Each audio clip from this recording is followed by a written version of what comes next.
My name is Lauren Mitchell. I am 34 years old. My family betrayed me in a way that shattered everything I thought we shared, leaving me questioning if blood ties meant anything at all. The pain hit like a wave I couldn't escape, twisting my gut as I realized their love had always been conditional. It happened during our annual family barbecue in Miami. The air thick with the smell of grilled burgers and laughter from relatives I barely saw anymore. I had organized the whole thing, like always coordinating the food, the games for the kids, even the playlist to keep everyone happy. But as we sat around the picnic tables in the backyard, my father cleared his throat and announced he was rewriting his will to cut me out, entirely claiming I hadn't earned my place because I chose my career over starting a family sooner. My brothers nodded along without a word, their silence slicing deeper than any argument, while my mother averted her eyes, agreeing by not speaking up. The betrayal burned in my chest, making it hard to breathe as relatives whispered and stared. I pushed back my chair quietly, stood up, and walked to the edge of the yard, deciding right then to demand the truth about why they really saw me as disposable. Little did they know, that quiet stand would unearth secrets capable of unraveling us all in ways none of us expected. Have you ever felt like your own family was plotting against you, using guilt to keep you in line? What would you do if uncovering their lies meant losing them forever? Share in the comments. I'd love to hear your thoughts. I remember how it all built up over the years, those small moments that felt off. But I brushed aside because that's what you do with family. Growing up in Miami, our house was always buzzing with activity, the kind of place where neighbors dropped by unannounced and stayed for dinner. My father, Thomas Mitchell, was the center of it all, a retired construction foreman who commanded respect with his booming voice and stories from the job sites. My mother, Susan Mitchell, kept things running smoothly, always the peacemaker. Though looking back, her peace often came at my expense. My older brothers, Christopher and Timothy, were the golden boys. Chris, with his steady job in real estate, Tim running a small auto shop, while I was the one who moved away for college and came back with ambitions they didn't quite understand. As a project manager at a local nonprofit, helping with community outreach after hurricanes, my work kept me busy, often pulling me into long hours coordinating relief efforts. It was fulfilling, but my family saw it as me being too independent, like choosing to help strangers meant I was neglecting them. The first real crack showed up about 5 years ago during a bad storm season. Miami was hit hard, flooding in the streets, power out for days. I was out there organizing supply drops, barely sleeping, when my phone rang with news that our family home had minor damage, a leaking roof that needed quick repairs. My father called, his tone sharp, expecting me to drop everything and handle it. "You're the one with all the connections from your fancy job." He said the words laced with that familiar edge, as if my career was a hobby I should set aside for them. I managed to get a crew over there fast, using favors from work contacts, but when I showed up later to check on things, my brothers were already there, griping about how long it took. "If you cared more about us than those outsiders, this wouldn't be an issue," Chris muttered, crossing his arms like I owed him an apology. Tim just smirked, adding, "Yeah, sis, priorities." My mother hovered in the background, murmuring something about family coming first, her agreement stinging because she knew how hard I was working. I swallowed the hurt, fixed the roof paperwork, and left feeling like an outsider in my own bloodline. That night, alone in my apartment overlooking the bay, I wondered why my efforts never seemed enough for them. But I pushed it down, telling myself it was just stress from the storm. Things simmered for a while, with family gatherings where I'd show up with food or help plan, only to get sidelined in conversations. Then came the incident that really escalated everything, the one that led to that barbecue announcement. It started innocently enough, or so I thought. My nonprofit was partnering with a bigger organization for a grant, and I mentioned it casually during a Sunday dinner at their house. "This could be big," I said, excited about the potential to expand our programs. My father leaned back in his chair, fork paused midair, and fixed me with that look he gets when he's about to lecture. "Big for who you gonna use that to bail out your brothers if things get tight at the shop or with the market?" The room went quiet. Chris jumped in, his voice dripping with sarcasm. "Yeah, Lauren, since you're so successful, maybe share the wealth instead of hoarding it for your causes." Tim laughed, but it wasn't friendly. It was the kind that cuts implying I was selfish for not handing over my paycheck. My mother busied herself with clearing plates, not defending me, her silence screaming approval. I felt my face heat up, the implication clear my success wasn't mine. It was theirs to claim. I'm not hoarding anything, I shot back, keeping my tone even though inside I was reeling. This grant is for the community, not personal gain. But my father waved it off. Community, we're your community. Act like it. That jab landed hard, making me question if all my hard work was just fodder for their expectations. After that dinner, the pressure ramped up slowly like a storm building offshore. Phone calls from my brothers about needing a hand, with bills always phrased as if I owed them for some unspoken debt. Chris would text about real estate deals gone south, hinting I should invest or loan him money from my savings. Tim called once late at night, his voice slurred from a few beers, complaining about shop repairs and how family helps family. I gave what I could at first, a few $100s here, some advice there, but it never stopped. My mother would chime in during our weekly chats, guilt tripping with lines like, "Your brothers are struggling and you're doing so well. It wouldn't hurt to step up more." Each time it chipped away at me, making me feel like the villain for setting boundaries. One evening, after a particularly grueling day at work, coordinating aid for a neighborhood hit by flooding, I got a call from my father. "We need to talk." He said, "No hello, just straight to it."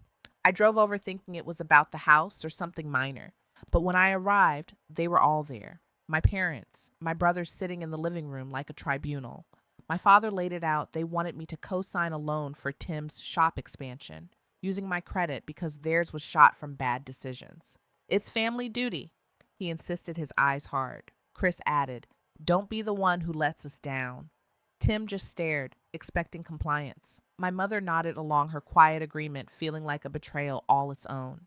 I hesitated, knowing my finances were stable, but not unlimited, and this could tank me if it went wrong. "I need time to think," I said, but my father snapped back, "Time, we've given you everything. This is how you repay us." That meeting left me shaken, driving home with tears blurring the city lights. I confided in my fiance, Benjamin Ward, who listened patiently as I vented. Ben, with his calm demeanor from his job as a teacher, suggested I talk to a financial advisor first. But the calls kept coming, each one more insistent, laced with guilt. "Remember who raised you," my mother would say softly, as if love was a transaction. It built to a point where I started avoiding their invites, making excuses about work. That's when the isolation kicked in. They'd post family photos on social media without me tagging everyone else like I didn't exist. Neighbors started asking questions, and I heard whispers at a local event that Lauren's too busy for her own kin. The breaking point crept up during a community fundraiser I was leading at work. It was a big event raising money for storm recovery with local leaders and donors attending. I was in the middle of a speech when my phone buzzed repeatedly in my pocket. Ignoring it, I finished strong, feeling proud for once. But afterward, checking messages, there were voicemails from my brothers, urgent and angry. "Dad's not feeling well," Chris said. "You need to get here now." Panic hit. I rushed to the hospital only to find it was a minor checkup. Nothing serious. My father was sitting up in bed looking fine, but he launched in immediately. "See what happens when you're not around? We had to handle this without you," Tim chimed in, "son. If you'd co-signed that loan, we wouldn't be stressed like this." Chris nodded, adding, "Your absence is hurting us all." It was a setup, a way to guilt me into agreeing. My mother stood by the door, not meeting my eyes, her silence endorsing their ploy. I felt manipulated, the emotional coercion hitting full force. "This isn't fair," I said, voice trembling. "You can't keep using me like this." But my father just shrugged. "Family's not about fair. It's about loyalty." That night back home with Ben, I broke down, realizing how they'd been erasing my role, suppressing who I was to fit their needs. Ben held me, suggesting we distance ourselves, but the thought terrified me. What if they really needed help someday? The pressure didn't let up. A week later, at a family lunch I couldn't avoid, they cornered me again about the loan. "Sign it, or you're choosing strangers over us." My father said, his words a psychological jab that twisted the knife. Chris smirked. "Yeah, Miss Community Hero." Tim added, "Don't act like you're better." My mother whispered, "Think of the family." I left early, heart pounding, knowing something had to give. But what walking away meant losing them staying meant losing myself. Then came the anonymous email to my work email, hinting at personal conflicts affecting my performance. It was vague but unsettling, and when I traced it back through IT, it led to a public computer near Tim's shop. Paranoia set in. Were they trying to sabotage my job to force me back into line? I confronted them over the phone, but they denied it, gaslighting me with, "You're overreacting." The doubt lingered, building suspense as I wondered what they'd do next. Introducing a new layer to the mess was my coworker, Carla Reyes, who noticed my distraction at work. Carla, a sharp tongued admin assistant who'd become a friend, pulled me aside one day. "You look like hell, Lauren." Spill. I confided a bit, and she offered tough advice. "Family shouldn't drain you dry. Cut the cord if you have to." Her words stuck, but acting on them felt impossible. Another new face entered the picture when Ben suggested we talk to his friend, Derek Larson, a financial counselor. Derek met us at a coffee shop reviewing my situation. "This sounds like coercion," he said bluntly. "Protect yourself first." His insight added tension, making me realize the stakes were higher than guilt. They could ruin my stability. The barbecue announcement blindsided me completely. Sitting there, hearing my father declare I was out of the will, the world tilted. "You've always put yourself first," he said, the cut deep in public. My brothers agreed silently, their nods like endorsements. Relatives shifted uncomfortably, but no one spoke up. My mother glanced away, her agreement a quiet dagger. I stood, walked off, and in that moment decided to uncover why they truly saw me this way. But as I reached the gate, my phone pinged with a text from Chris. "Don't make this worse." What did he mean? The threat hung there, promising more pain if I pushed back. The days after were a blur of emotional turmoil tied to their actions. I skipped work calls, my focus shattered by constant texts demanding I come around. Ben urged me to block them, but guilt held me back. Then a package arrived at my door, old family photos with me cropped out of some. It was petty, but the message clear: "You're erasable." Who sent it? The postmark was local, pointing to them. I met with Carla again, who introduced me to her therapist contact, but I hesitated. Meanwhile, Derek emailed warnings about potential credit checks in my name. Had they forged something? The suspense built as I checked my reports, finding inquiries I didn't authorize. Confronting my father, he dismissed it. "Probably a mistake. Or maybe you forgot." The gaslighting infuriated me, pushing me closer to a breaking point. The breaking point intensified when I decided to dig deeper, starting with a visit to the family home unannounced. I pulled up in the driveway, heart racing, only to find my brother's cars there too, like they'd been waiting for me. Confronting them in the kitchen, I laid out the credit inquiries. "Someone's using my info," I said firmly. My father leaned against the counter, arms crossed. "Sounds like paranoia. Maybe your job's stressing you out." Chris snorted. "Or maybe you're accusing us to avoid helping." Tim added, "Always the victim, huh?" My mother busied herself with coffee, muttering, "Let's not fight," but her tone implied I was the instigator. The denial fueled my anger. I stormed out, vowing to get proof. That evening, Ben and I pored over my financial statements at our apartment. "This isn't right," he said, pointing to unauthorized pulls. We called Derek again, who advised freezing my credit immediately. "They're escalating," he warned bluntly. "Next could be identity theft." His words hung heavy, adding a layer of dread. What if they forged documents in my name? Work became a refuge, but even there, the coercion seeped in. Carla noticed my edginess during a team meeting and cornered me afterward. "Spill the rest." She demanded, her no-nonsense attitude cutting through my excuses. I confessed about the will and the threats. She whistled low. "That's messed up. My own folks pulled similar crap, guilt over money. You need boundaries, girl." Her story mirrored mine, giving me a spark of solidarity, but also fear. What if setting limits meant total exile? The next twist came via mail, a letter from a lawyer's office addressed to me, but referencing family estate adjustments. It demanded I attend a meeting or face consequences for non-cooperation. My stomach dropped. Ben read it over my shoulder. "This is harassment." We showed it to Derek, who identified it as a bluff, but the intent was clear: force, compliance through legal intimidation. "File a report," he urged, but reporting my own family. The moral trap tightened. I ignored the letter at first, but the calls ramped up. My father left voicemails, Come talk, or we'll handle this our way. Chris texted, don't force our hand. Tim even showed up at my office one day, waiting in the lobby like a shadow. Dad needs that signature, he said, voice low but threatening. Carla saw him and intervened, her sharp wit on display. Office hours are for work, not family shakedowns. Beat it. He left grumbling, but the intrusion shook me now. They were invading my professional space. Privacy shattered further when rumors started at work. A colleague mentioned hearing family drama, affecting my focus sourced from an anonymous tip. IT traced it back to an email similar to the first from a cafe near Chris's real estate office. The sabotage was real chipping at my reputation. My boss pulled me in for a chat, concerned but supportive. Sort it out, she said gently. The pressure mounted. What if this cost my job?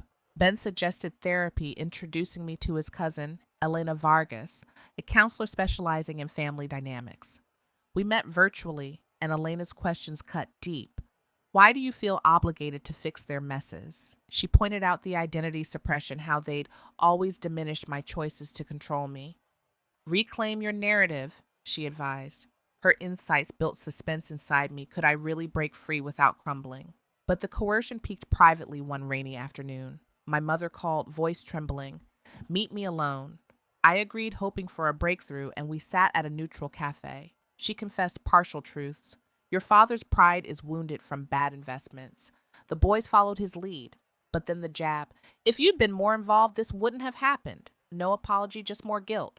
When I pressed about the credit pulls, she deflected. Family secrets stay in the family. The meeting ended with her plea, sign the loan. For peace. I left feeling trapped, the emotional noose tightening. That night alone, while Ben graded papers, I uncovered more. Sorting old emails, I found messages from years back where my brothers discussed borrowing from shared accounts without asking small amounts I'd overlooked. Derek helped trace them, revealing a pattern of quiet theft, totaling thousands. This is fraud, he said flatly. The revelation flipped the power, but also the pain my family as thieves. Confrontation loomed. I arranged a group call laying out the evidence. I know about the accounts, I started. Silence. Then my father exploded. Snooping, now ungrateful. Chris denied misunderstanding. Tim hung up mid sentence. My mother whispered, don't destroy us. Their deflections gaslit me further, but Elena's voice echoed, fight the entrapment. The irreversible slide began when my nonprofit's director called about a complaint alleging I misused resources for personal gain. The source, an IP near the family home. Suspension loomed pending review. Carla rallied support at work, gathering statements, but the damage hit clients reassigned, my role diminished.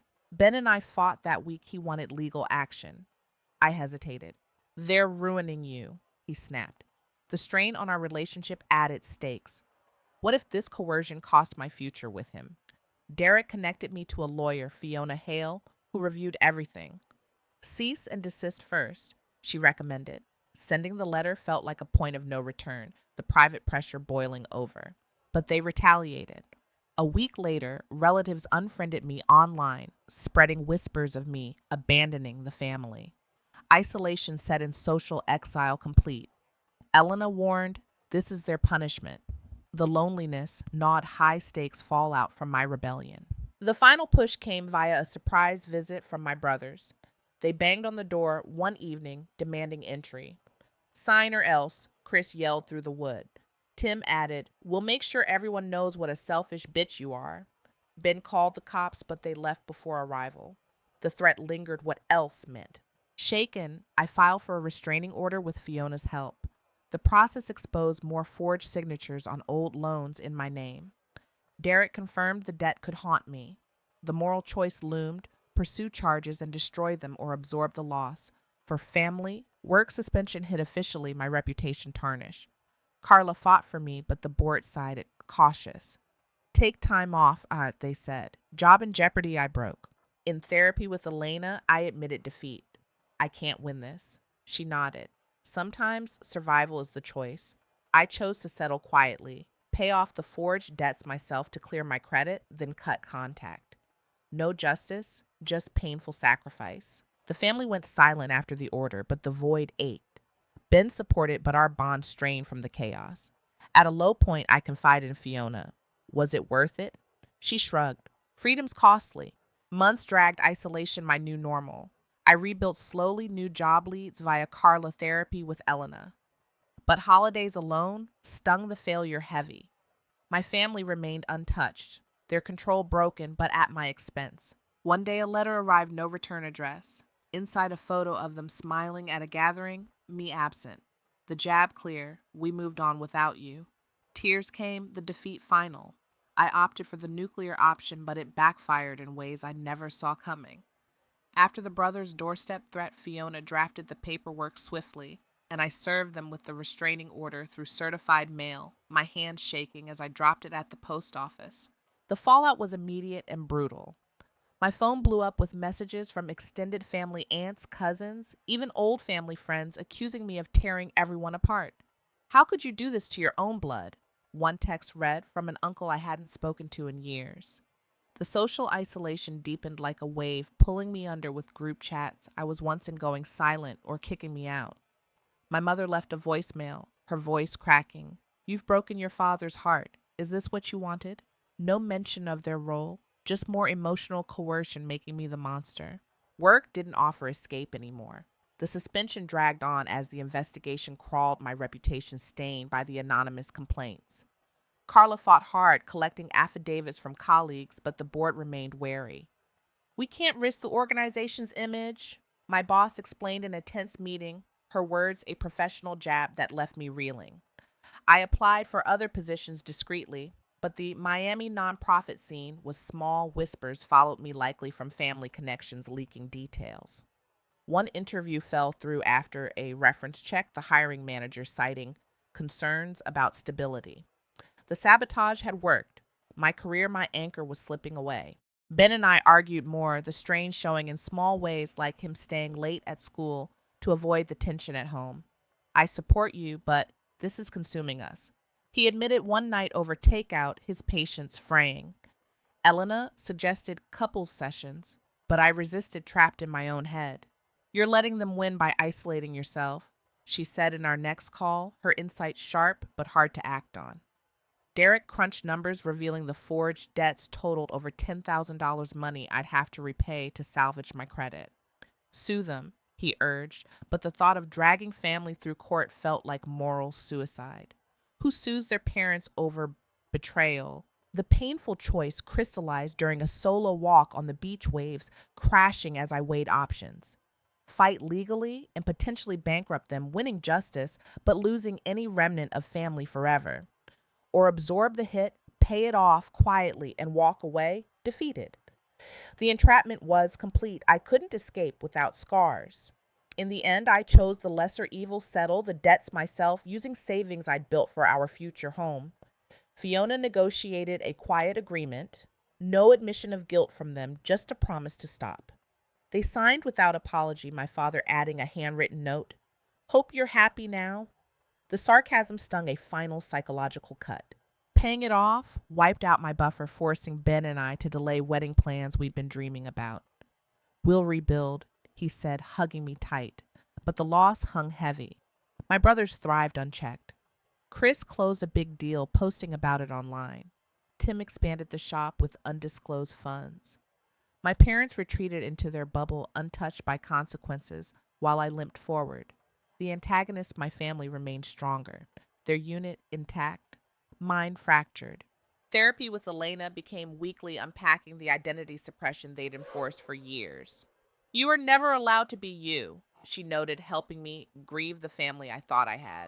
Carla checked in often, her friendship a lifeline, but even she couldn't fill the void. Holidays passed in quiet isolation, Ben's family welcoming but not replacing what I'd lost. I volunteered more at work, once reinstated part time, but the passion dimmed, overshadowed by failure. In the end, I didn't win. I made the sacrifice, choosing survival over vengeance, but it left me hollow. My family moved on unscathed while I carried the weight. Sometimes late at night, I wondered if speaking up earlier could have changed things, but doubt lingered. The pain of that choice still echoes, a reminder that blood doesn't guarantee loyalty. Thank you for listening to my story. It's been tough to share, but putting it out there helps. Have you ever had to make a sacrifice that felt like defeat just to protect yourself? What kept you going through the regret and isolation? Let me know in the comments. Your experiences mean a lot.